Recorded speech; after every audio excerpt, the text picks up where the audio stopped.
The cold air clung to us like damp skin, seeping through our jackets as we huddled by the cemetery gates. The bed had seemed harmless in the afternoon sun, with everyone's bravado masking the real unease that gnawed at the edges of our minds. But now, under the moon's sickly glow, the wrought iron fence felt like a prison, locking us in with whatever lurked beyond the gravestones.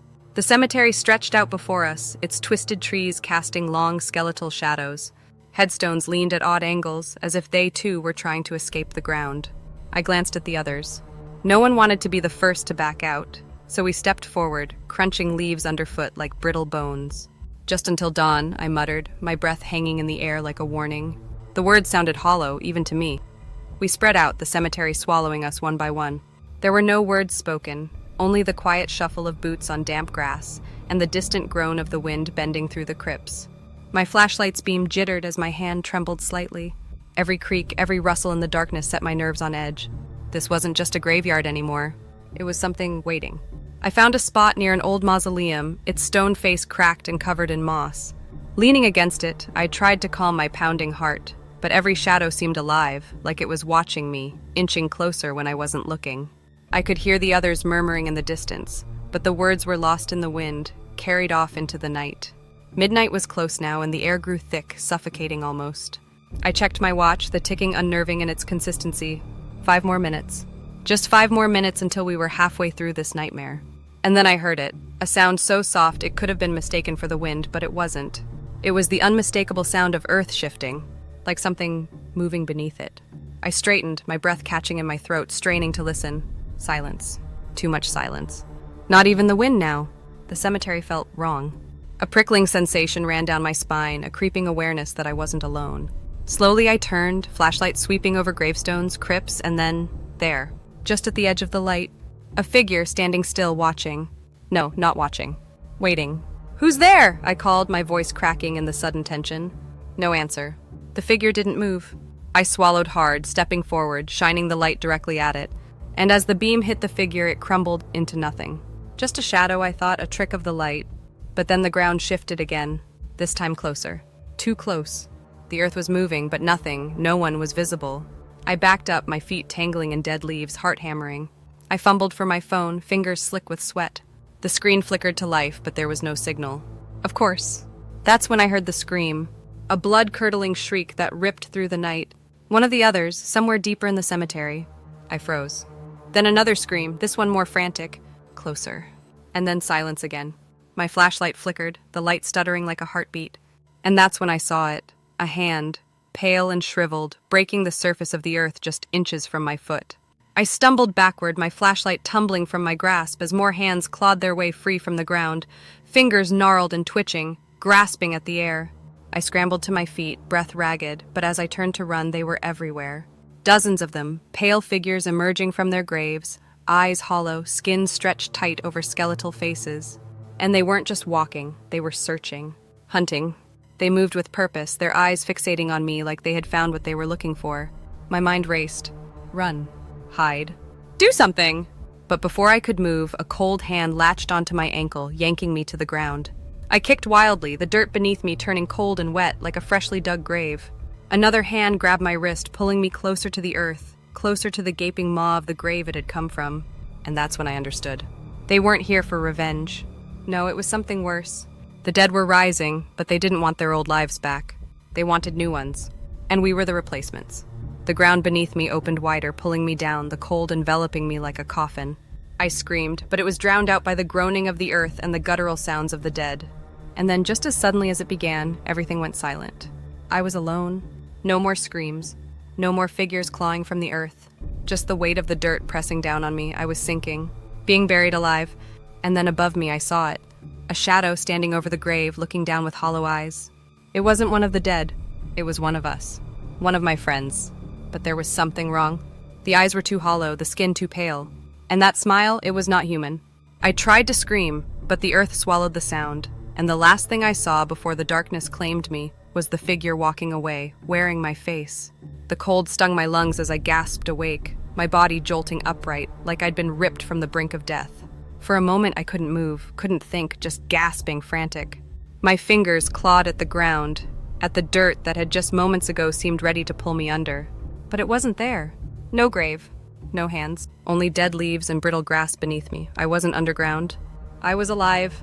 Somehow. But that wasn't the worst part. I was alone. I scrambled to my feet, my flashlight now dim but still working, casting weak beams across the cemetery. The mausoleum loomed nearby, its stone walls casting long shadows across the graves.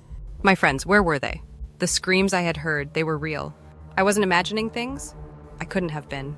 I called out, my voice echoing, hollow and desperate. No answer. I took a step forward, then another, the air thick with an oppressive silence. My heartbeat thundered in my ears, and with every second, the cold seemed to creep deeper into my bones, chilling me from the inside out. And then I saw it, movement. Just past the row of headstones, a figure. Familiar. One of the others? I stumbled toward it, relief surging through me, but the closer I got, the slower my steps became. Something was wrong. The figure wasn't moving like it should. It was staggering, arms slack, head tilted at an odd angle. My pulse quickened. Hey, I called, voice shaky but urgent. The figure didn't respond. I rushed forward, my heart hammering. As I neared, the figure turned, slowly, almost mechanically, and I froze. It wasn't one of my friends. It looked like him. The same jacket, the same face, but the eyes. They were wrong. Dead vacant like glass marbles sitting in sunken sockets. And the mouth, it was twisted into a grin, too wide, too unnatural. I backed away, my stomach churning with dread. This wasn't real. This couldn't be real. I stumbled back, my flashlight beam swinging wildly as the figure began to move toward me. Its gait was uneven, as if it wasn't used to walking anymore, like it had just remembered how.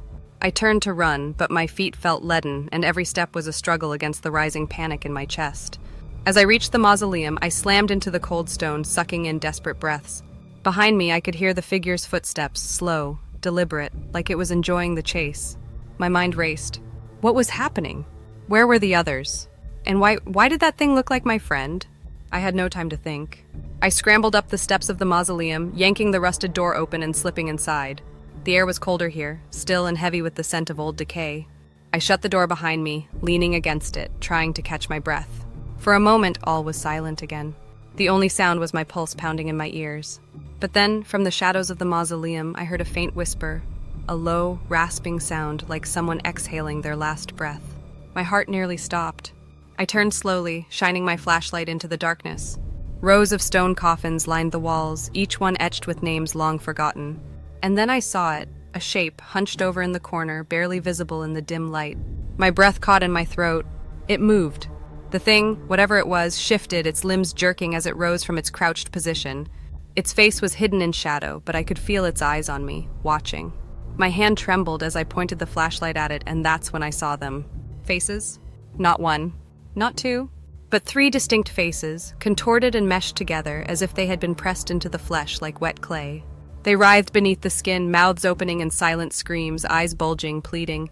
I staggered back, my back pressing against the stone door. My mind was reeling, the flashlight shaking violently in my grip. The thing stepped forward, dragging its twisted limbs behind it. Its body was wrong, too tall, too thin, the joints bending at impossible angles. I tried to move, tried to run, but my legs wouldn't respond. Then it spoke. But it wasn't one voice.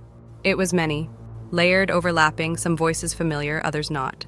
And in that cacophony of whispers, I heard something that nearly made me collapse in horror. My voice. It was speaking in my voice. I clamped my hand over my mouth to stop the scream from escaping, but the thing kept advancing, slow, deliberate, its many faces twisting into grotesque smiles. Behind me, the door rattled. Someone was trying to get in. I spun around, my hands fumbling for the handle, but before I could react, the door swung open with a deafening creak. Another figure stood there. A figure with my face. My blood turned to ice as I stared into its eyes, dead, lifeless, and hollow. It smiled, that same twisted grin I had seen earlier. And then, in my own voice, it whispered, "Don't worry, it's your turn now." I screamed, stumbling backward, my flashlight falling to the floor with a clatter. The thing behind me, with its writhing faces, lunged, its bony fingers outstretched, and in that moment I realized they weren't looking for revenge. They were looking for replacements. The cold fingers wrapped around my ankle before I could react. The thing with the writhing faces had caught me. My skin crawled at the touch, a sensation like ice sinking deep into my bones. I kicked, desperate to free myself, but its grip tightened, pulling me toward the crypt's dark corner where shadows seemed to swallow everything. I twisted, grabbing the fallen flashlight, and swung it hard. The beam caught its faces, their twisted, anguished expressions contorting with every hit, but it wasn't enough. The thing let out a low growl, more like a death rattle than anything living, and yanked me closer. I screamed, kicking wildly, my foot finally connecting with something solid. The grip loosened just enough for me to crawl free, scrambling toward the door where my doppelganger still stood, grinning like a predator. No, not me, not anymore. Whatever that thing was, it wasn't me. It was something else, something wearing my skin. And it wanted more. I dashed past it, breathless and frantic, bursting into the open air of the graveyard. My lungs burned, the night air sharp as I gulped it down. But I didn't stop. Couldn't stop. My legs propelled me forward, faster and faster, through rows of crooked headstones and weathered statues. Somewhere behind me I heard the slow, deliberate footsteps of my double. It wasn't running.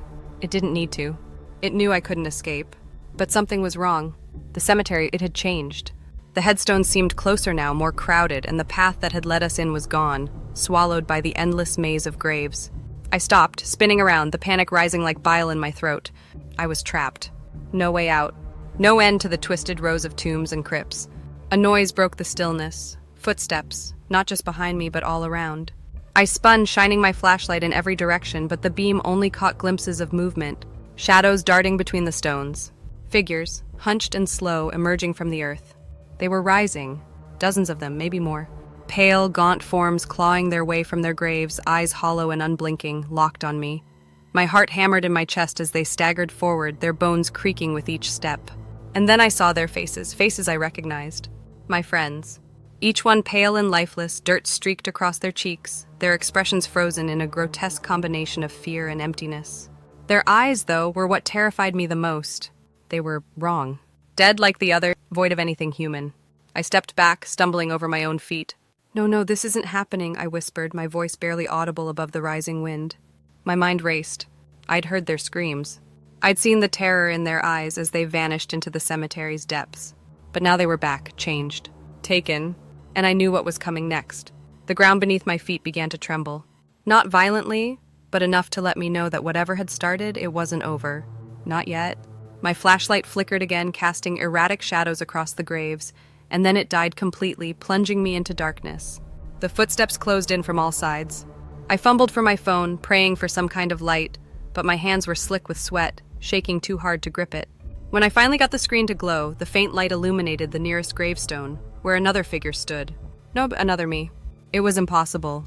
The face staring back at me was my own, twisted into a smile that stretched too far, too wide, its eyes gleaming with something vile. I backed away, but there was nowhere to go. The dead circled me, their faces blank, their intentions clear. This was the end. But then, out of nowhere, a voice whispered, low, almost imperceptible, cutting through the noise in my head. It's your turn. I whirled around. The figure in the shadows, the one that had been pulling me down, stepped forward, no longer hunched but standing tall, its many faces finally shifting into one. And that face, God, it was mine. Again. How could there be more of them? You're not running, it said. You're becoming.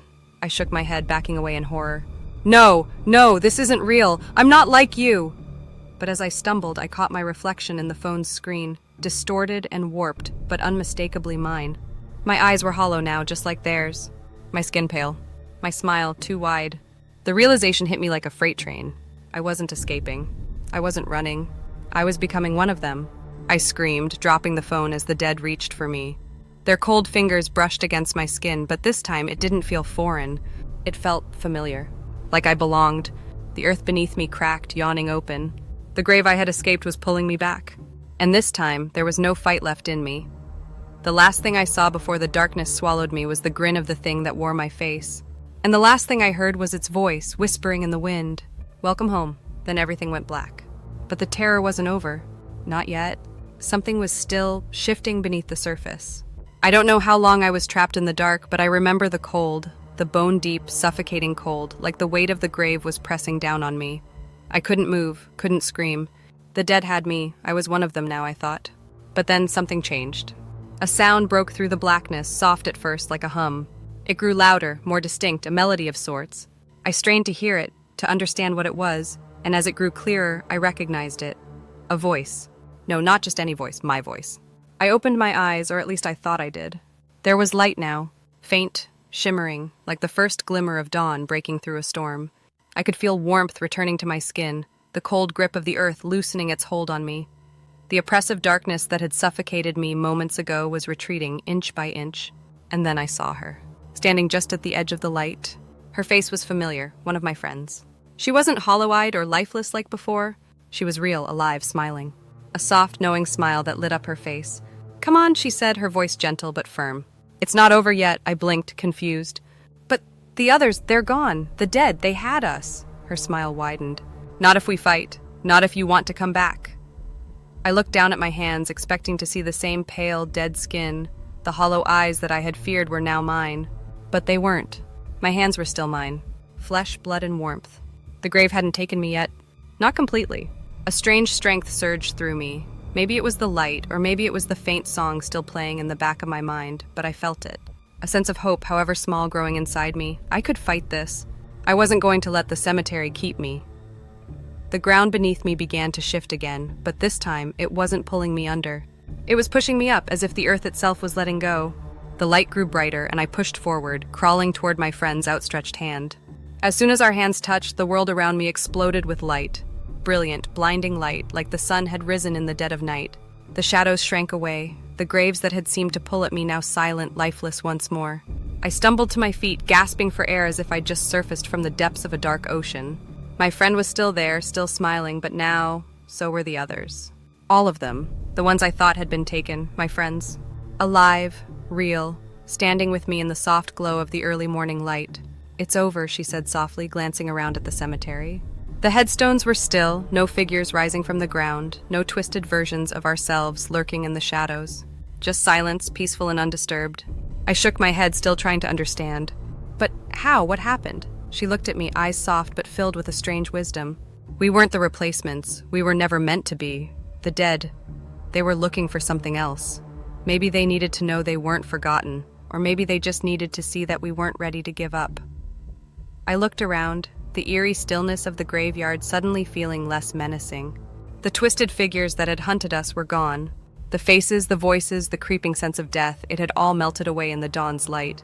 We had survived. We had made it through the night. And then, just as the first rays of the sun began to creep over the horizon, I realized what the cemetery had wanted. It hadn't been seeking replacements. It had been testing us. Testing our will to live, our desire to survive.